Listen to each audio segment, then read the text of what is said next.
에덴 동산에서 뱀이 여자인 하와를 유혹합니다. 유혹하면서 하는 말이 너희가 결코 죽지 아니하리라 이렇게 말했습니다. 그러면서 너희가 그것을 먹는 날에는 너희 눈이 밝아져서 하나님과 같이 되어서 선악을 구분할 수 있는 능력이 될까 하여, 하나님과 같이 될까 하여 그렇다라고 이야기를 하고 유혹을 합니다. 이 유혹의 메시지를 듣고 여자인 하와가 처음 한 행동이 있습니다. 제일 처음 한 행동이 뭘까요?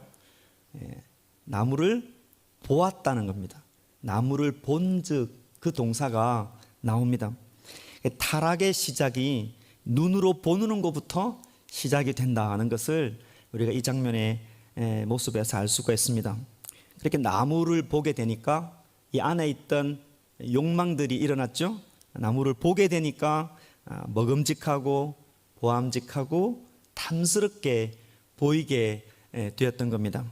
이 태초의 이 타락의 순간은 사실 우리들에게 여전히 같은 메시지를 주고 있습니다. 우리가 세상의 말에 유혹당할 수 있습니다. 그리고 이 세상이 하는 뉴스 소리에 마음이 흔들릴 수도 있습니다.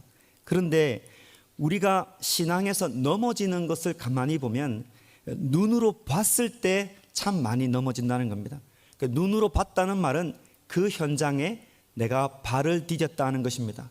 다시 말하면 하나님께서 원치 않는 자리에 가서 그 상황을 보고 유혹을 받아서 넘어지는 경우가 참 많다는 것을 이 태초의 모습에서 알 수가 있습니다. 하와가 나무를 보고 유혹을 받았다, 이 장면은 또 다른 것을 우리들에게 말을 해주고 있습니다.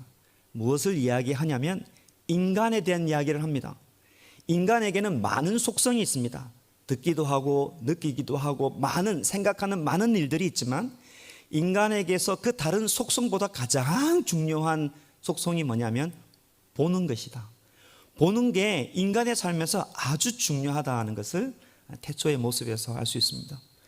우리의 삶을 보면 잘 압니다. 우리 젊은 친구들 하루에 유튜브 보는 평균 시간이 1시간 이상이라고 합니다. 유튜브만 그러니까 뭐 TV 포함해서 다른 미디어 포함하면 얼마나 많은 시간을 보는 데 할당합니까? 얼마나 보는 게 중요하냐, 이것을 좀 생각을 해보면 영화 제작비를 보면 압니다. 세상에 영화 한 편 만드는데 뭐 1,000억, 2,000억, 3,000억 이런 돈을 쓰는 걸 보면 사람들이 좋아하는 것에, 보는 것에 참 좋아하고 그래서 아끼지 않는구나, 이런 우리의 문화를 상상할 수가 있습니다. 이 본다는 속성 때문에 인간이 저지르는 죄악들이 있습니다. 어떤 죄악이 있냐면 하나님은 보이지 않습니다. 이 보이지 않는 하나님을 자꾸 보이는 형상으로 만들려고 하는 죄악을 인간이 계속 지어져 가는 겁니다.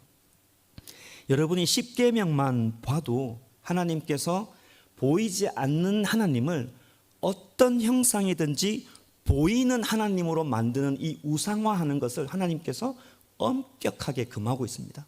여러분이 지금 구약 성경 거의 말미로 통독을 좀 하고 계시잖아요. 성경을 보면 이스라엘 이 사람들이 하나님 앞에서 범죄한 게 무엇입니까? 보이지 않는 하나님을 보이는 이 형상으로 만드는 죄악을 저질렀습니다. 금송아지 만들었죠.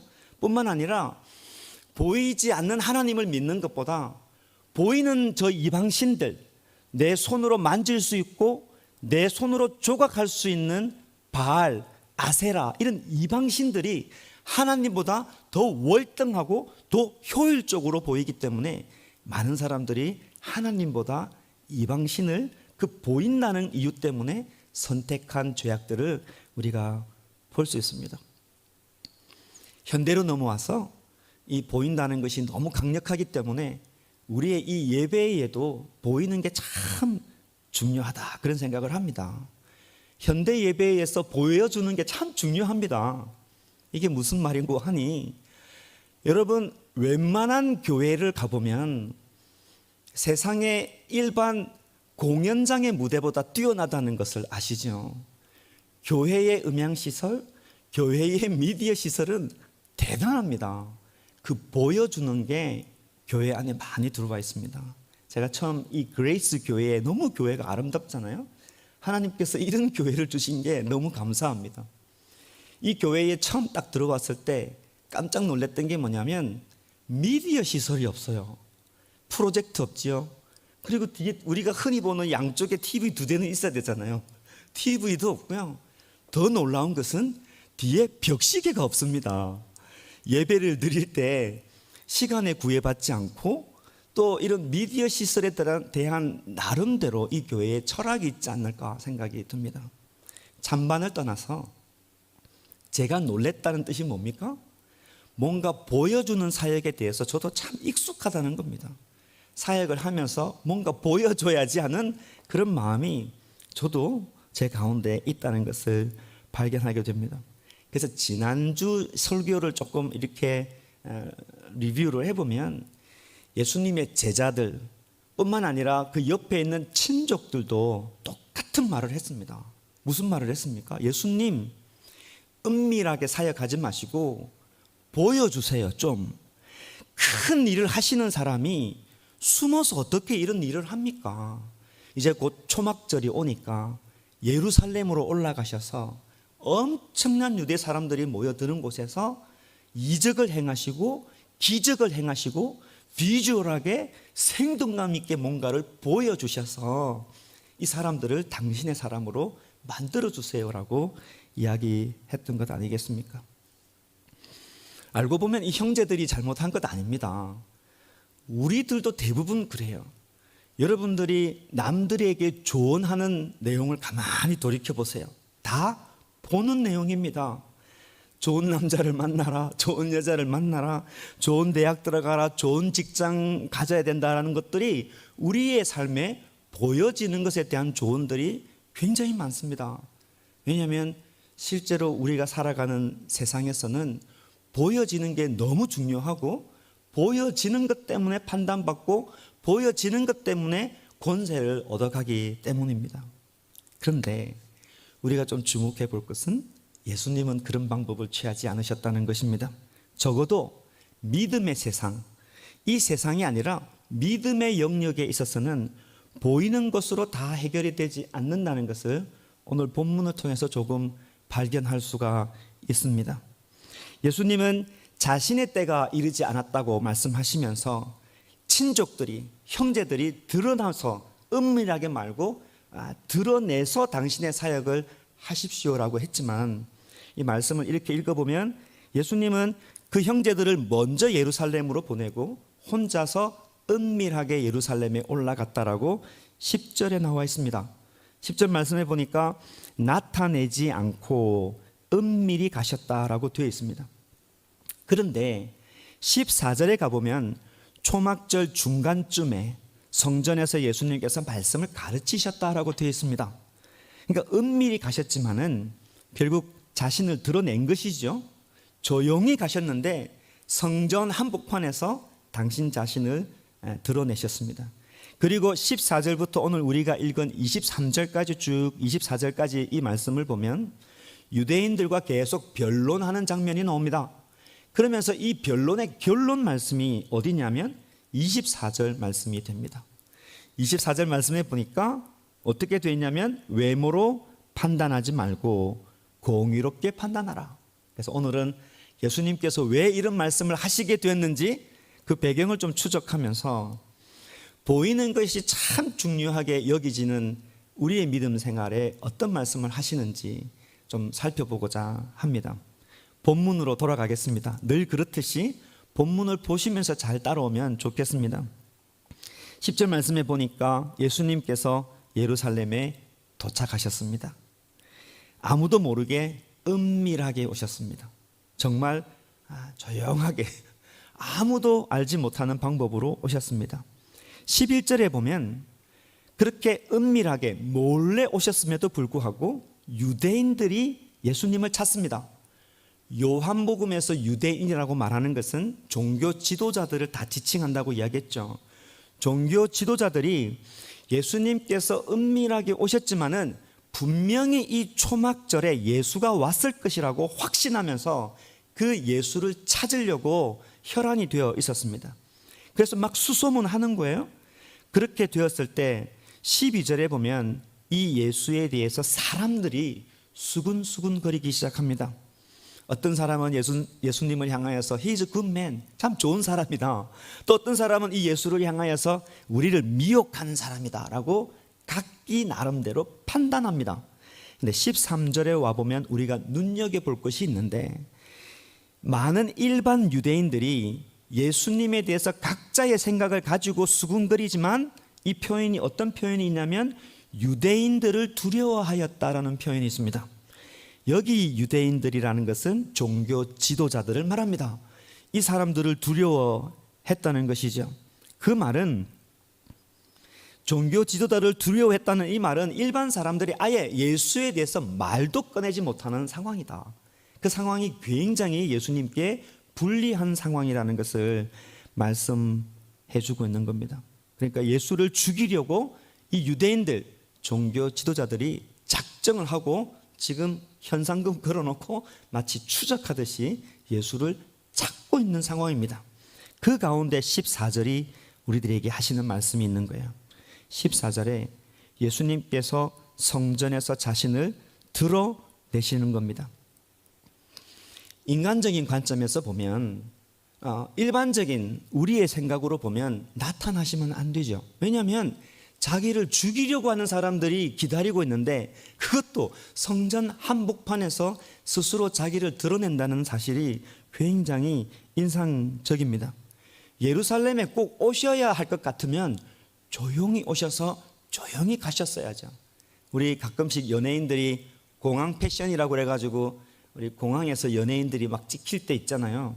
그러면 자신이 들키지 말아야 되니까 대부분 선글라스 아주 두꺼운 거 큰 거 쓰고 후드 쓰고 모자 쓰고 전혀 연예인이 아닌 것처럼 막 드러나잖아요. 예수님께서 그렇게 하셨어야죠. 초막절이지만 몰래 오셔서 한쪽 구석에서 예배드리고 절기를 지키고 올라가시면 되는데, 예수님께서 뻔히 자신을 죽이려고 하는 사람들을 바라보면서 스스로 드러내십니다. 이 말은 스스로 자기의 영광을 드러내는 것이면 그러지 않으셨겠죠. 자기의 영광, 육신을 생각하면 그러지 않으셨겠지만, 하나님의 때에 하나님의 영광을 위해서 목숨을 내어놓고 성전에서 당신을 드러내시는 것을 볼 수가 있습니다. 이 예수님의 모습은 우리들에게 어떤 신앙생활을 할 것인지도 말씀해 주고 있습니다. 마태복음 5장 10절 11절 말씀에 보니까 의를 위하여 박해를 받는 자는 복이 있나니 천국이 그들의 것임이라. 나로 말미암아 너희를 욕하고 박해하고 거짓으로 너희를 거슬러 모든 악한 말을 할 때에는 너희에게 무엇이 있다? 복이 있다라고 말씀합니다. 보이는 게 전부인 이 세상에 우리가 살다 보면 때때로 예수님을 믿는다는 것을 감추고 싶을 때가 있습니다. 예수님을 믿고 있다는 사실을 드러낼 때 나에게 박해가 있을 수 있고, 나는 예수님을 믿고 있습니다라고 말할 때 내 주장을 할 수 없을 때가 있을 것 같고, 나는 예수님을 믿고 있습니다라고 말할 때 나에게 손해가 올 것 같으면 많은 현대 그리스도인들이 나는 크리스찬입니다 이 사실을 숨기며 살아가는 경우가 적지 않습니다. 그러나 나타나지 말아야 되는 순간에 예수님께서 스스로 드러나신 것처럼 오히려 박해의 순간에, 내가 드러나면 상당히 곤란하는 그 순간에, 내가 크리스찬이라고 말하는 그 순간이 굉장히 곤란하지만 알고 보면 그 순간이 내가 하나님의 사람입니다라고 드러내야 되는 순간이라는 것을 예수님의 모습을 통해서 볼 수가 있습니다. 왜 이게 중요합니까? 하나님의 사람으로서 이렇게 드러날 때 세상이 반응을 합니다. 오늘 말씀에 보니까 그렇습니다. 15절 말씀이에요. 예수님께서 목숨을 내어놓고 성전에서 가르치기 시작하시니까 죽이려고 했던 그 유대인들의 반응이 나타납니다. 그 반응은 첫 번째로 놀랍다는 것입니다. 왜 놀라우냐? 이 사람은 배우지 아니하였거늘, 다른 말로 하면 무식하거늘 어떻게 글을 아느냐 이렇게 이야기합니다. 이 말씀만 딱 보면 예수님은 진짜 ABC도 몰랐을까? 그래서 이 글을 알아서 이야기를 하니까 사람들이 놀랬을까라고 우리가 생각할 수 있는데, 배경을 조금 이해할 필요가 있습니다. 유대인들이 바벨론으로 포로로 잡혀갔습니다. 우리가 일제 치하에 있을 때 일본어가 익숙한 것처럼 이 70년의 바벨론 포로 생활에서 언어가 바뀝니다. 아람어를 배웁니다. 이 아람어가 이 유대인들에게 그냥 모국어처럼 일반화되어 있습니다. 히브리어는 성경을 보존하고 읽고 쓰는 이 종교 지도자들에게 중요한 언어가 됩니다. 그래서 말씀을 배우고 기록하고 학습하는 그들만의 언어가 히브리어가 됩니다. 그런데 예수님은 아람어에 익숙하시고 어디 랍비 문화에서 배운 적도 없는데 이 하나님의 말씀을 읽어내고 그것을 강론하고 설명하고 가르치니까 랍비의 입장에서는 목수의 아들한테서 어떤 이런 일이 일어날 수 있을까라고 놀라는 모습이 됩니다. 세상은 예수님을 향해서 그랬던 것처럼 결국 눈에 보이는 것으로 평가합니다. 우리가 믿음으로 살아가고 안에 믿음으로 막 살아간다고 애를 쓰고 용을 써도 세상은 우리를 바라보는 것이 눈에 보이는 것으로 판단하게 되어 있습니다. 심지어 잘 보면 굉장히 아이러니합니다. 왜냐하면 말씀 자체이신 예수님께서 이 하나님의 말씀을 정말 강론하시면 얼마나 소중한 시간입니까? 누가 어디서 말씀을 어느 대학교에서 배운 게 아니라 말씀 자체이신 예수님께서 이 말씀을 너무너무 잘 아셔서 우리들에게 강론을 하신다고 그러면 사실 돈 주고 들어야 되는 중요한 순간임에도 불구하고 이 사람들의 관점은 그 말씀의 내용은 전혀 관심 없고 어떻게 예수가 히브리어로 이거 읽어내지? 그런 데만 관심이 있었던 것입니다. 이 말씀 이렇게 묵상해 보니까 제 옛날 생각이 좀 나더라고요. 젊었을 때, 청춘이 막 뜨거울 때, 이제 각 전도사가 돼가지고 막 설교하고 이럴 때 이제 강대상에 설교 기회가 잘 오지 않거든요. 그래서 형님들이 쭉 있지만 한번 이렇게 설교 기회가 오면 진짜 온 에너지를 다해서 막 설교를 합니다. 그 설교 중에 예화가 하나 있었는데 핵심은 피스메이커, 화평케 하는 게 참 중요합니다 라면서 이제 여인의 예화를 이야기를 하다가 그래서 나중에 키스를 하면서 행복했답니다 뭐 그렇게 된 거예요. 그래서 말씀을 마치고 내려왔는데 장로님이 딱 기다리고 계시더라고요. 그러시면서 하시는 말씀이 오래전의 이야기입니다. 요즘은 그렇지 않겠지만 설교자가 강단에서 음란한 용어를 사용하신다고 한참 혼을 내시더라고요. 그래서 그 추운 겨울날 바깥에서 얼마나 1시간 정도 아마 좋은 설교자를 만드시려고 하시는 당신의 노력이겠죠. 네, 그렇게 들었습니다. 메시지는 별 관심이 없는 거예요. 눈에 보이는 것으로 판단하는 모습이 여기에도 있습니다. 자, 그럼에도 불구하고 우리의 믿음이라는 것이 세상이 나를 보고 오해한다 할지라도 이게 반드시 드러나야만 세상을 향하여서 메시지가 된다는 것을 알 수가 있습니다. 세상의 반응이 두려워서 내가 예수님 믿는다는 사실을 죽이면 우리는 빛과 소금의 삶을 살아낼 수가 없는 것입니다. 가정에서 내가 예수님 믿는 사람이라는 게 드러나야 되고 직장에서 내 관계에서 인간관계에서 이민사회에서 내가 교회 다니는 사람이라는 게 반드시 드러나야 합니다. 집사라 불리고 목사라 불리는데 주변의 이웃들이 너 교회 다녔어? 이렇게 이야기하면 상당히 트러블이 있습니다. 자, 이제 반응하는 이 세상, 이 유대인들을 향하여서 예수님께서 무슨 말씀하시는지 우리가 한번 귀 기울일 필요가 있습니다. 16절 말씀이 됩니다. 예수님께서 이 세상 속에서 어떻게 우리가 신앙생활을 해야 되는지 어떤 자세를 가져야 되는지 말씀하십니다. 16절에 예수께서 대답하여 이르시되 내 교훈은 내 것이 아니요 나를 보내신 이의 것이다 라고 말씀합니다.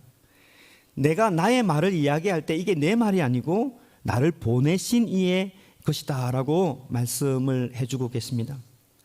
여러분, 제가 몇 번씩 말씀을 드리는데 예수님을 믿는다는 것은 이 세상에서 내 방식대로 살다가 마지막에 천국 가기 위해서 교회 오는 것 아닙니다. 이 땅에서 세상의 방식대로 막 살다가 어쨌든 예수님 때문에 천국 가기 위해서 예수님 믿는다 이렇게 그게 전부가 아닙니다.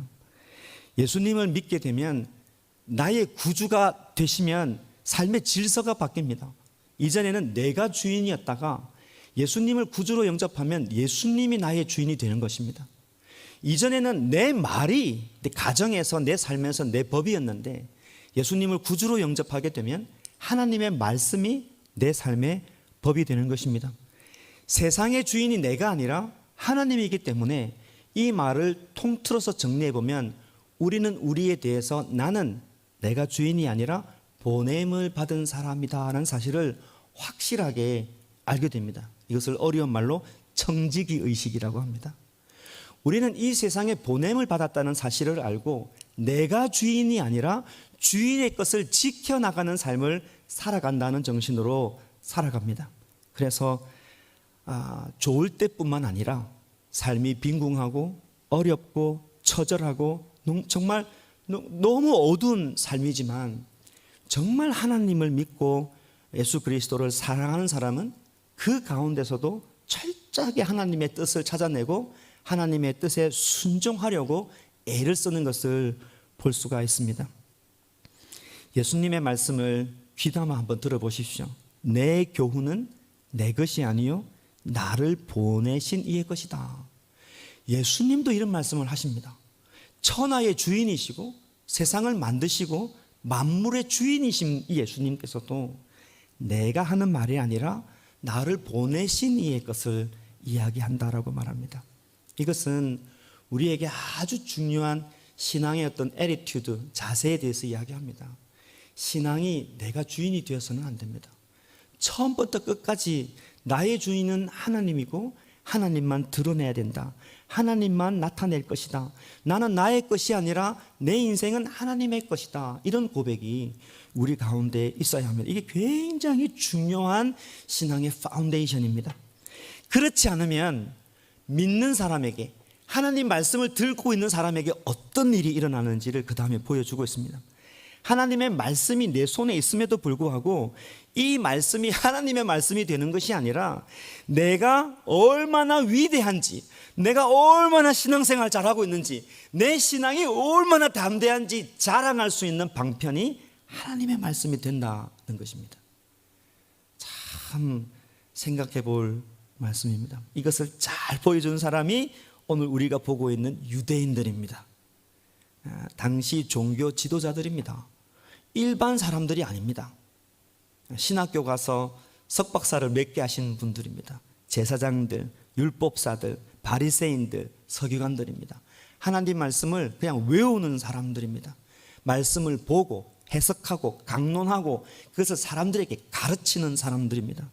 그럼에도 불구하고 이 위대한 하나님의 말씀을 가지고 있음에도 불구하고 이 하나님의 말씀이 인생의 법이 된 것이 아니라 자기의 영광을 드러내는 방편이 됐다는 사실에 대해서 굉장히 우리들에게 주시는 말씀이 큽니다.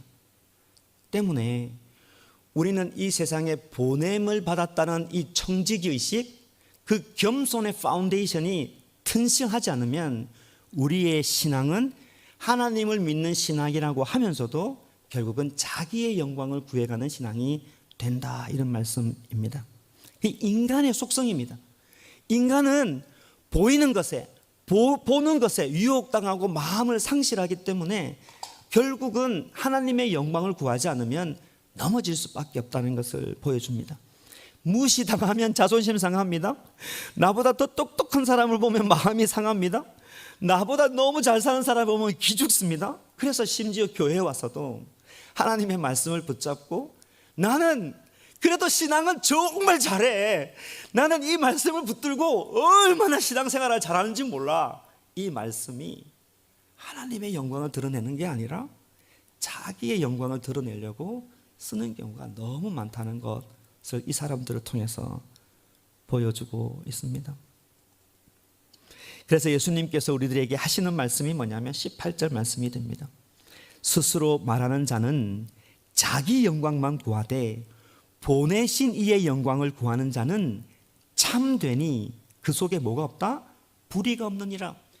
이 예수님의 말씀은 우리들에게 큰 지침을 주시고 또 신앙생활하는 데 지혜를 주시는 말씀이 됩니다. 우리가 참된 그리스도인이 되고 우리한테 불의가 없는 신앙생활이 되기 위해서는 이 예수님의 말씀처럼 처음부터 끝까지 하나님의 영광을 구하는 삶을 살아야 되겠다, 이 마음을 가질 때만 가능한 것입니다. 그렇지 않으면 우리는 내추럴하게 자기의 영광을 구하게 되어 있습니다. 교회에서도 내 이름 석자를 남기려고 그러고 교회에서도 누가 나를 알아주지 않으면 섭섭해하는 일들이 발생한다는 겁니다. 그건 자연스럽게 일어납니다. 때문에 날마다 기도하고 자기를 복종시켜서 하나님의 영광만 드러내려고 해야 합니다. 그래서 예수님은 유대인들의 이 위선을 고발하고 있습니다. 아버지의 영광이 어디에 있는지 풀어서 말씀해 주고 있습니다. 19절 말씀이에요. 모세가 너희에게 율법을 주지 아니하였느냐? 너희 중에 율법을 지키는 자가 없도다. 너희가 하나님의 말씀을 듣고 나는 위대하다라고 말하지만 내가 보기에는 하나님 말씀 지키는 자가 한 명도 없구나 라고 그냥 딱 바로 손절하게 됩니다. 율법을 목숨처럼 중요하게 여기는 사람들에게 나는 율법을 잘 지키고 있다, 그래서 저 세리와 저 창기와 같지 않다, 하나님 나의 믿음을 보십시오라고 그 신앙의 자존감이 하늘을 찌르는 사람들을 향하여서 예수님은 율법을 지키지 않는 자다라고 직설적으로 이야기를 하고 있습니다. 그러면서 갑자기 22절부터 할례 이야기를 하기 시작합니다. 안식일에는 아무것도 하면 안 됩니다 라고 말하면서도 너희들은 안식일에 할례를 하지 않느냐라고 하면서 좀 복잡스러운 이야기가 나가지만 요약하면 이렇게 되는 겁니다. 할례는 유대인들에게 굉장히 의미 있는 예식입니다. 그러니까 하나님의 언약의 백성이라는 것을 상징합니다. 그래서 할례가 이들에게 너무 중요합니다. 안식일에 일을 하면 안 되지만 할례가 너무 중요하기 때문에 안식일에 할 수 있는 것은 할례는 허용된다라고 자기들이 생각을 한 겁니다. 그래서 예수님께서 하시고자 하는 말씀이 뭐냐면 그게 23절 말씀이 되는 거예요. 예수님께서 이렇게 말씀합니다. 모세의 율법을 범하지 아니하려고 사람이 안식일에도 할례를 받는 일이 있거든 내 안식일에, 예수님께서 내 안식일이라고 말씀하십니다. 내 안식일에 사람의 전신을 건전하게 한 것으로 너희가 내게 화내느냐라고 말씀합니다. 할례보다 사람을 살리는 것이 더 중요하지 않느냐라고 말씀합니다. 이 사람을 살리는 일은 우리가 앞에서 보았던 것처럼 베데스다 연못에서 38년 된 병자를 고친 이야기를 하는 겁니다. 이 유대인들이 그 사건을 두고 계속 시비를 거는 겁니다. 예수님은 사람을 살리는 것이 하나님의 일이다, 하나님의 영광을 구하는 일이다 라고, 우리가 나의 영광이 아니라 하나님의 영광을 구하는 것이 무엇인지를 구체적으로 말씀해 주고 있습니다. 여러분, 나는 하나님의 영광을 위해서 삽니다라고 말할 때 추상적인 것일 수 있지만 꼭 추상적이지만은 않습니다. 여기서 말씀하시는 하나님의 영광이라는 것은 결국 죽은 자를 살려내고 아픈 자를 회복시켜 나가고 사람을 세워나가는 일이 하나님의 일이라는 것을 볼 수 있습니다. 요한복음 6장 39절 말씀에 예수님께서 하셨던 말씀 우리가 다시 한번 볼까요? 나를 보내신 이의 뜻, 아버지의 뜻은 내게 주신 자 중에 내가 하나도 잃어버리지 아니하고 마지막 날에 다시 살리는 이것이니라.